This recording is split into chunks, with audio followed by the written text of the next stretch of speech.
தமிழால் இணைந்த அனைவருக்கும் வணக்கம். இன்னைக்கு ஒரு சூப்பர் vlog தான் நம்ம பார்க்க போகிறோம். vlog ப்ளஸ் ரெசிபி தான் நம்ம பார்க்க போகிறோம். இன்றைக்கி என்ன சமைக்க போகிறேன் அப்படின்னா, இன்றைக்கி வந்து சண்டே வீக்கெண்ட். ஸோ என்ன சமைக்கலான்னு பிளான் பண்ணியிருக்கேன் அப்படின்னா, என்ன பண்ணியிருக்கேன், மீன் குழம்பு, அதுக்கப்புறம் ஃபிஷ் ஃப்ரை ப்ளஸ் ஃபிஷ் பொரிச்சது பண்ணலான்ட்டு இருக்கேன். சரி வாங்க வீடியோக்குள்ளே போய் பார்க்கலாம்.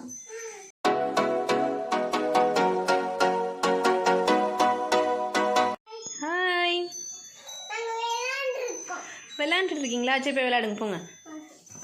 ஓகே, ஸோ விளையாண்டுட்டு இருக்கிறாங்க. நாங்கள் என்ன பண்ணியிருக்கேன் அப்படின்னா, அரிசி ஊற வச்சுருக்கேன் சாதத்துக்கு. ஸோ வடிக்கிறதுக்கும் தண்ணி ரெடி. இதுதான் பாறை மீன். ஃபஸ்ட் டைம் நான் வாங்கியிருக்கேன். ஃபஸ்ட் டைம் ட்ரையும் பண்ண போகிறேன். ஸோ மீன் குழம்புக்கு எல்லாம் தேவையானதெல்லாம் ரெடி பண்ணிவிட்டேன். இங்கே குழம்பு கரைச்சி வச்சுட்டேன். நீங்கள் இன்னும் என்னோடய மீன் குழம்பு ரெசிபி இன்னும் பார்க்கல அப்படின்னா நான் கார்ட்ஸில் மென்ஷன் பண்ணுறேன், இல்லாட்டி டிஸ்கிரிப்ஷனில் லிங்க் கொடுக்குறேன். கண்டிப்பாக போய் மீன் குழம்பு ரெசிபி அப்படிங்கிறத போய் பாருங்கள். ஸோ வாங்க ஒன்று ஒன்றா செஞ்சுட்டே இருக்கலாம். நான் இப்போ ஃபஸ்ட்டு மீன் குழம்பு தாளித்து விட போகிறேன்.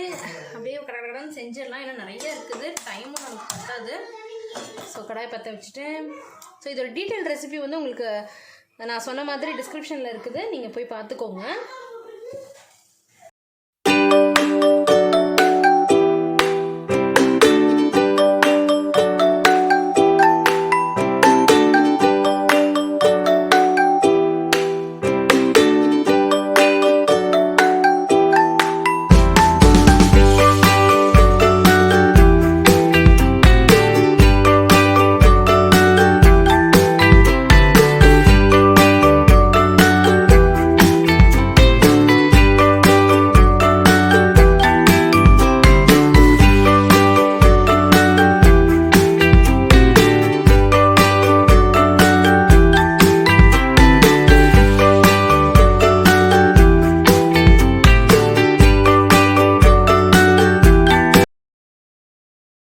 இப்போ என்ன பண்ண போகிறேன் அப்படின்னா, ஒரு பாறை மீனுக்கு வந்து ரெடிமேடு ஃப்ரை மிக்ஸ் போட போகிறேன், இன்னொன்றுக்கு வந்து நானாகவே போட போகிறேன்.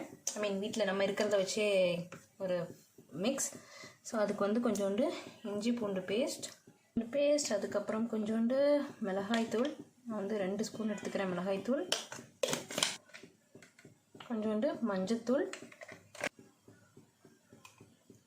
கொஞ்சோண்டு உப்பு, கொஞ்சோண்டு சீரகத்தூள், 1 ஸ்பூன் அரிசி மாவு. இதை அப்படியே கொஞ்சம் கிளறி விட்டுக்கலாம். நம்ம போட்ட எல்லா இன்க்ரீடியன்ட்ஸையும் சேர்த்து இந்த இதில் வந்து கொஞ்சோண்டு இப்போ புளி தண்ணி ஊற்றிக்கிறேன். நான் குழம்புக்கு ஊற வச்ச தண்ணியே இருக்குது, வேணும்னா லெமன் கூட ஊற்றிக்கலாம் நீங்கள். நான் வந்து இங்கே புளி தண்ணி ஊற்றிக்கிறேன். நல்லா மிக்ஸ் பண்ணிக்கலாம். ஒரு பிளேட் எடுத்துகிட்டு எந்த பாறை மீனை எடுக்கலாம், இவரையே எடுத்துருவோம். அப்படி எடுத்துகிட்டு சூப்பராக எங்களுக்கு கட் பண்ணி கொடுத்தாங்க. பார்த்தீங்கன்னா இங்கே பாருங்கள், உள்ளாரையே நீட்டாக இங்கேயும் கீரைலாம் போட்டு நீட்டாக கட் பண்ணி கொடுத்தாங்க. ஸோ மீனை ஃபுல்லாக இந்த மாதிரி போட்டு வச்சுக்கலாம்.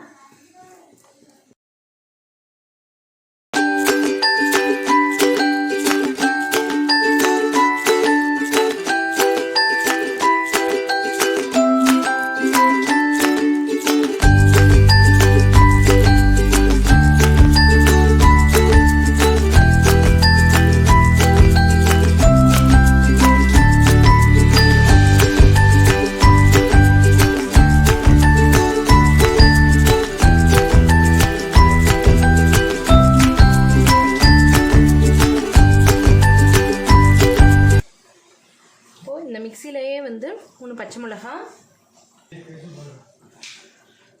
1 கைப்பிடி புதினா, ஒரே ஒரு கொத்து கருவேப்பிலை, கொஞ்சோண்டு கொத்தமல்லி, இதோட வந்து நம்ம இஞ்சி 1 இன்ச்சு, கொஞ்சோண்டு பூண்டு. இஞ்சி பூண்டு சொன்னல, இப்போ இஞ்சி பூண்டு போல் நான் என்ன பண்ணுறேன்னா டைரெக்டாக இஞ்சி பூண்டு பேஸ்ட்டே போட்டு போகிறேன். இதுக்கு கொஞ்சம் டைம் ஆகிடுச்சு, அதனால் கொஞ்சம் இஞ்சி பூண்டு பேஸ்ட்டு 1லேருந்து ஒரு 1.5 ஸ்பூன் போட்டுக்கலாம். இது எல்லாத்தையும் நல்லா அரைச்சிட்டு வந்துடுறேன். நல்லா பேஸ்ட்டாக அரைச்சி வந்துட்டேன். இது ஒரு மிக்ஸ் மாதிரி பண்ணி நம்ம இந்த பாறை மீன்லேயே போட போகிறோம். அதுக்கடையில் பார்த்தீங்க அப்படின்னா நம்ம குழம்பு வந்து நல்ல எண்ணெய் மிதக்க நல்லா பிரிஞ்சு வந்துருச்சு. இதுக்கு மேலே விட்டோம்னா மீன் வந்து உடஞ்சிடும். ஸோ கணக்கு பார்த்தீங்கன்னா 10 நிமிஷம் சிம்மில் அல்லது மீடியம் ஃப்ளேமில் 10 நிமிஷம். அப்படி இது பாருங்கள், பார்த்து கிளறி விடணும். மீன் குழம்பு பொறுத்த வரைக்கும் புளிக்கரண்டிலாம் போட்டுறக்கூடாது. ஸோ மீன் குழம்பு முடிந்தது. ஸோ ஆஃப் பண்ணி ஆயிடுச்சு. இங்கே சாதம் வந்து கொதிச்சிட்ருக்கட்டும். நம்ம இந்த பச்சை ஃபிஷ்ஷுக்கு எப்போ பச்சை சிக்கன் தான் செய்வாங்க, நம்ம பச்சை ஃபிஷ்ஷு செய்ய போகிறோம். ஸோ அதை என்ன பண்ணலாங்கிறத பார்த்தலாம். அதுக்கும் ஒரு மேரினேஷன் பண்ணணும். இப்போ அரைச்சி வச்சுருக்கிற அந்த விழுது இருக்குல்ல, அதாவது கருவேப்பிலை, கொத்தமல்லி, புதினா, இஞ்சி, பூண்டு எல்லாத்தையும் போட்டு இது ஒரு கடாயில் எடுத்துக்கலாம். கடாயில் ஒரு மிக்சிங் பவுலில் எடுத்துக்கலாம். 3/4 ஸ்பூன் அரிசி மாவு போட்டுக்கலாம். 3/4 ஸ்பூன் அரிசி மாவு, அந்த மொறுமொறுப்புக்காக 3/4 ஸ்பூன் அரிசி மாவு, 1/2 ஸ்பூன் கார்ன்ஃப்ளவர் எல்லாத்தையும் சேர்த்து மிக்ஸ் பண்ணிக்கலாம். இதில் கொஞ்சோண்டு லெமன் ஜூஸ் கொஞ்சம் புளிஞ்சிக்கலாம். அப்போ தான் அந்த புளிப்பு சுவை இருக்கும். இல்லை நம்ம வந்து மிளகாய்த்தூள் எதுவுமே ஆட் பண்ணல, ஏன்னா காரத்துக்கு எல்லாமே பச்சை மிளகா தான். இப்போ வந்து 1/2 லெமனை வந்து நான் புளிஞ்சு விட்டுக்கிறேன். நான் சொன்ன மாதிரி புளி தண்ணியும் ஊற்றலாம், லெமனும் புளிஞ்சிக்கலாம். நான் ஃபஸ்ட்டு பண்ண அந்த மேரினேஷனுக்கு வந்து நான் புளி தண்ணி தான் ஊற்றினேன், ஏன்னா குழம்புக்கு கரைச்சது. ஸோ இதுக்கு வந்து 1/2 லெமனை பிழிஞ்சு விட்டுக்கிறேன். ஒரு பாறை மீனை எடுத்து போட போகிறோம். இப்போ 3 மீன் இருக்குது, மொத்தம் 5 மீன் வந்துச்சு 1 கிலோவுக்கு. ஸோ 2 மீன் ஏற்கனவே பரட்டி வச்சாச்சு. இப்போ இதில் இன்னொரு மீனையும் எடுத்து போட்டு குளிப்பாட்டிட வேண்டியது தான்.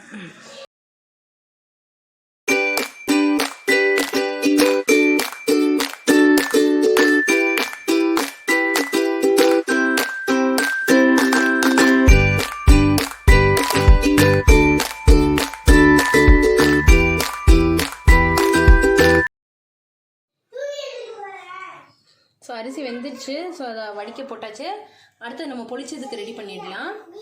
இப்போ இங்கே பார்த்தீங்கன்னா எல்லாம் மேரினேட் பண்ணி வெயிட் பண்ணுது. ஸோ நம்ம வீட்டில் செஞ்ச மசால் வச்சு தான் நம்ம பொளிச்சது பண்ண போகிறோம். அதுக்கு ஃபஸ்ட்டு நம்ம வந்து மீனை வந்து ஃப்ரை பண்ணி எடுத்துக்கணும். அதுக்கு நான் ஒரு அயன் கடாய் எடுத்திருக்கேன். அதில் கொஞ்சோண்டு எண்ணெய் ஊற்றிக்கலாம். நான் இங்கே ஊற்றுறது வந்து கடலெண்ணெய். நீங்கள் தோசை தவாவில் கூட நீங்கள் பொரிச்சு எடுக்கிறதுனால எடுத்துக்கலாம். இது டக்குன்னு சூடாகிடும். நல்லாவே காஞ்சிருச்சு எண்ணெய். நான் கொஞ்சம் தான் ஊற்றிருக்கேன். இப்போ நம்ம என்னென்னா வீட்டில் தடவி வச்ச வீட்டில் ப்ரிப்பேர் பண்ண மசால் வச்சு மேரினேட் பண்ண மீனை தான் இப்போ நம்ம போட்டு எடுக்க போகிறோம். அது ஒரு மீன் எடுத்துக்கலாம். ஒரு சைடு கொஞ்சம் ஃப்ரை ஆகிருக்கும். இன்னொரு சைடு நம்ம பரட்டி போட்டுக்கலாம்.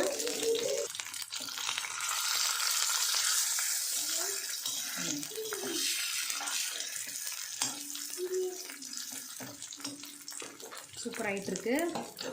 இதுக்கெல்லாம் நான் பொளிச்சதுக்கு ஆனியன் அதெல்லாம் ரெடி பண்ணிகிட்ருக்கேன். ஸோ ஆனியன் கட் பண்ணிக்கலாம்.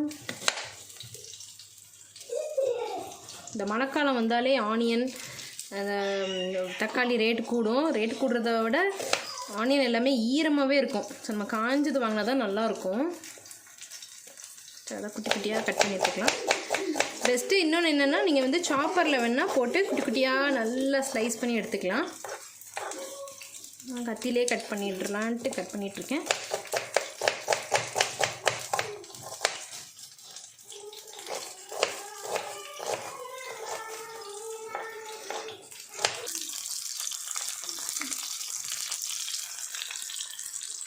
இப்போ பார்த்திங்கன்னா மீன் 2 சைடுமே நல்லா ஃப்ரை ஆகிடுச்சு. இப்போ எடுத்துடலாம். ஏன்னா நம்ம திரும்ப தோசைக்கல்லையும் போட்டு இதை ஃப்ரை பண்ணுவோம். ரொம்ப முருகல் ஆகிடுச்சுன்னா ஒரு மாதிரி ஆகிடும். பார்த்திங்கன்னா 2 சைடுமே ஆகிடுச்சு. இப்போ எடுத்து வச்சிடலாம். அதை மீன் கொத்தமல்லி, கருவேப்பிலை அந்த மசால் மீனையும் இதை போட்டு ஃப்ரை பண்ணி எடுத்துக்கலாம்.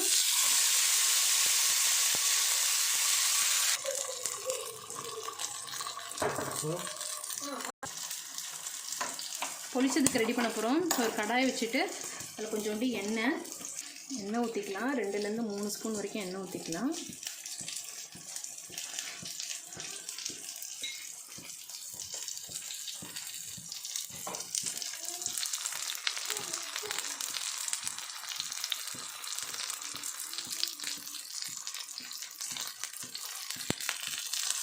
அங்கே எண்ணெய் காஞ்சிட்டு இருக்கிறதுக்குள்ளே இவங்க வந்து ஒரு சைடு வெந்துட்டாங்க. ஸோ அடுத்த திருப்பி போட்டுடலாம். நல்லா காஞ்சிடுச்சு. அஞ்சரை பெட்டி, மசாலுக்கான அஞ்சரை பெட்டி. இதை குட்டிக்கோண்டு பட்டை, நிறைய பேருக்கு போட மாட்டாங்க, பட் இந்த வாசனை இருந்தால் நல்லாயிருக்கும்னு எனக்கு ஒரு ஃபீலு, அதனால தான் நான் போடுறேன். ஸோ 2 பட்டை, ஒரு இன்ச் பட்டையை 2ஆக போட்டிருக்கேன். 3லேருந்து 4 கிராம்பு. கிராம்பு வெடிக்கும், ஜாக்கிரதை. கல்பாசி, அதோட தூள் கொஞ்சம் கமகமன்னு இருக்கும். இப்போ நம்ம நறுக்கி வச்சுருக்கிற வெங்காயம், பெரிய வெங்காயமாக இருந்தால் 1.5 வெங்காயம், நான் மீடியம் சைஸ் வெங்காயத்தில் 3 வெங்காயம் எடுத்துருக்கேன், சின்ன சின்னதாக கட் பண்ணி.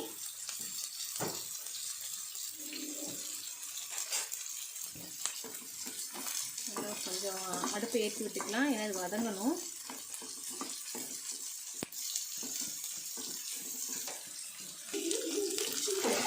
ரெண்டு சைடு நல்லா நம்ம பச்சை மீன் வந்து ஃப்ரை ஆகிடுச்சு. ஸோ இப்போ இதை எடுத்து வச்சிடலாம். இது ரெண்டுக்கும் வச்சு தான் நம்ம இப்போ வந்து பொளிச்சது பண்ண போகிறோம். ஸோ பொளிச்சதுக்கு வந்துட்டு இங்கே வெங்காயம் வந்து நல்லா வதங்கிடுச்சு. இப்போ வந்து இஞ்சி பூண்டு பேஸ்ட்டு, தக்காளிலாம் போட்டுடலாம். வீட்டில் அரைச்சி வச்ச இஞ்சி பூண்டு பேஸ்ட்டு அது ஒரு 1.5 ஸ்பூன் போட்டுக்கலாம். நறுக்கி வச்சுருக்கிற மீடியம் சைஸ் தக்காளி 2 தக்காளி அதையும் போட்டு சேர்த்து வதக்கிக்கலாம். எதுக்காக நான் இஞ்சி பூண்டு பேஸ்ட் போடுறேன் அப்படின்னா, வெறும் இஞ்சி பூண்டு பேஸ்ட்டு வெங்காயம் மட்டும் இருந்துச்சுன்னா அடி பிடிச்சிடும். அதுக்காக தான் தக்காளி போட்டேன். அந்த ஈரப்பதத்தில் வந்து அடி பிடிக்காது, பச்சை ஸ்மெல்லும் போன மாதிரி இருக்கும், தக்காளி வதங்கின மாதிரி இருக்கும். இது ரெடி ஆகிடுச்சுன்னா நமக்கு பொளிச்சதும் ரெடி பண்ணிடலாம் சீக்கிரம். நம்ம வந்து மீனுக்கு தேவையான அளவு உப்பு போட்டு தான் மேரினேட் பண்ணியிருக்கோம். ஸோ இப்போ இந்த மசாலுக்கு தேவையான உப்பு போட்டு ஆட் பண்ணிக்கலாம்.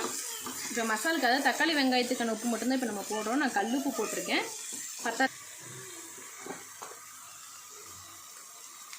கொஞ்சோண்டு மஞ்சத்தூள், காரத்துக்கு ஏற்ற மாதிரி மிளகாய்த்தூள், கொஞ்சோண்டு மல்லித்தூள், சும்மா ஒரு சிட்டிகை சோம்புத்தூள், கொஞ்சோண்டு சீரகத்தூள், கொஞ்சோண்டு மிளகுத்தூள், இதெல்லாம் போட்டு நல்லா வதக்கி விட்டுக்கலாம்.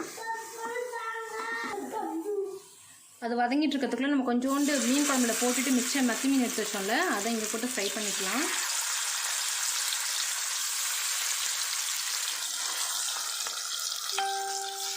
மத்தி மீன் கொஞ்சம் வெடிக்கும், போட்டுட்டு ஓட்டிடுங்க.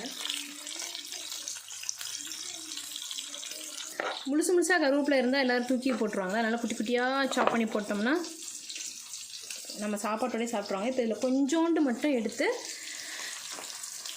இந்த பொளிச்சதுக்கான கிரேவியில் போட்டுடுறேன். ஏன்னா கருவேப்பிலை அந்த ஃப்ளேவரே தனியாக கமகமகமான்னு இருக்கும். இப்போ ஆல்மோஸ்ட் நல்லா வதங்கிடுச்சு, பச்சை வாசமும் போயிடுச்சு. பார்த்தாலே தெரியும், செம்ம டேஸ்ட்டாக இருந்துச்சு. நான் உப்பு பார்த்தேன். ஓகே, இது ரெடி பண்ணியாச்சு. இப்போ அடுத்து என்ன பண்ண போகிறோன்னா, பொளிச்சதுக்கு இந்த மசாலா போட்டு அந்த இலையில சுற்றி வைக்கணும் இல்லையா, அதுக்கு ரெடி பண்ண போகிறோம். ஸோ இதை ஆஃப் பண்ணி இந்த கிரேவியை வந்து ஓரமாக எடுத்து வச்சிடலாம். அடுப்பு பற்ற வச்சுட்டு இப்போ நான் கழுவி வச்சுருக்கிறேன் வாழை இலை, அதை வந்து மேலாப்பில் இப்படி தீட்டிக்கலாம். எதுக்காக இது பண்ணுறோம் அப்படின்னா, நம்ம மடித்து கட்டுறப்ப இலை வந்து கிழிஞ்சிடாது, இந்த மாதிரி பண்ணலாம். ஸோ அதுதான் இப்போ பண்ணிகிட்ருக்கேன். இப்போ இந்த சுட்ட இலையை இங்கே வச்சுருக்கேன். நம்ம ஃப்ரை பண்ணி எடுத்து வச்சுருக்கோம் இல்லையா மீன், ஸோ அதில் ஒரு மீன். அதுக்கு முன்னாடி என்ன பண்ணணும்னா, கொஞ்சோண்டு கருவேப்பிலையை தூவி விட்டுக்கலாம். இந்த கொஞ்சம் மிச்சத்தை கட் பண்ணி வச்சோம் இல்லையா, அந்த கருவேப்பிலையை கொஞ்சோண்டு போட்டுக்கலாம். இதை நம்ம வதக்கி வச்ச கிரேவி இதையும் போட்டுக்கலாம். எடுத்து வச்சுருக்கிற மீனையும் வச்சுட்டு கொஞ்சோண்டு கிரேவி எடுத்து மேலே போட்டுக்கலாம்.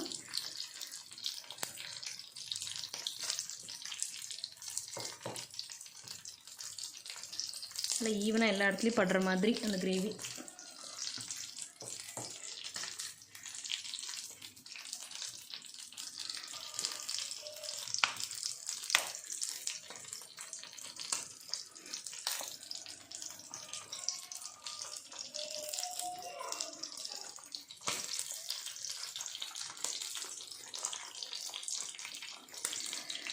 என்ன பண்ண போகிறோம்னா ஒரு கயிறு வச்சு கட்டிக்க போகிறோம். ஓகே, இப்போ கட்டியாச்சு. இதை அப்படியே நம்ம வந்து ஒரு டவாவில் போட்டு எடுக்க போகிறோம். ஸோ நம்ம அதுக்குன்னு அதே தவாவை சும்மா கழுவிட்டு வந்துட்டேன். நிறையா பாத்திரம் யூஸ் பண்ணக்கூடாது, அதனால தான். ஸோ கடாயை பற்ற வச்சுட்டு இந்த நம்ம ஃபஸ்ட்டு பண்ணி வச்சோம் இல்லையா, அதை வந்து அப்படியே இதில் வைக்கிறேன். எண்ணெய் எதுவுமே நான் விடலை, வெறும் இலையை மட்டும் அப்படியே வச்சுருக்கேன் நான். இது ஒரு சைடு கொஞ்சம் நல்லா வந்துச்சுன்ட்டு இன்னொரு சைடு பரட்டி போட்டிருக்கேன். மீடியம் ஃப்ளேமில் தான் வச்சு வந்து அது பேர் என்ன, பொளிச்சது வந்து நல்லா ரெடி ஆகிட்டுருக்கு. நம்ம இதை எடுத்துகிட்டு அடுத்தது பொளிச்சதை ரெடி பண்ணி வச்சுருக்கோம் இல்லையா, அதை போட்டு ஃப்ரை பண்ண போகிறோம். ஸோ இதையும் எடுத்துடலாம், இதையும் எடுத்துடலாம்.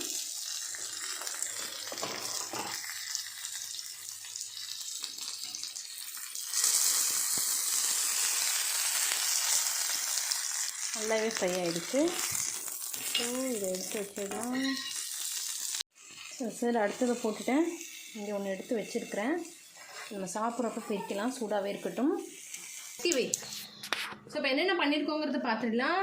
ஃபஸ்ட்டு நம்ம மெனுவில் படித்த சாதம், அடுத்தது மீன் குழம்பு, மத்தி மீன் குழம்பு, அதுக்கப்புறம் ஃபிஷ் ஃப்ரை, மத்தி மீன் ஃப்ரை கூட இருக்குது. ஸோ அதுக்கப்புறம் ரசம், அதுக்கப்புறம் ஃபிஷ் பொளிச்சது.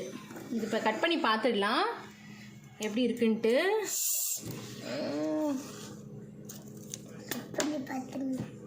பார்த்துடலாம். அந்த வாழை இலையோட வாசம் எல்லாம் செம்மையாக இருக்குது. சீரியஸாக சொல்கிறேன், நான் பண்ணேங்கிறதுக்காக சொல்ல. அந்த வாழையோட வாசம்லாம் செம்மையாக இருக்குது, கமன்னு இருக்குது. இது எப்படி வெந்திருக்குன்னு காட்டுறேன். வெந்திருக்குன்னு பார்க்கலாமா? சாப்பிடலாம். முட்டை மாதிரி இருக்கு பார்க்கிறதுக்கு. ஆஹா, செம்ம. எங்க பாருங்க, முள்ளு தனியாக, ஃப்ளஷ் தனியாக வந்துடுச்சு.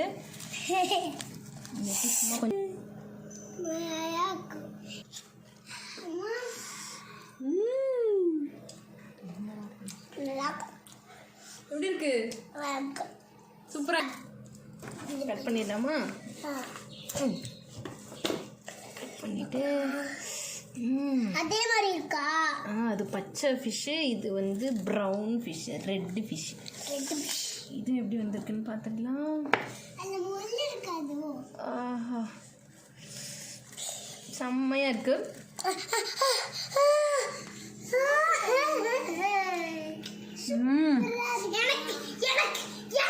செம்ம சூப்பராக இருக்கு.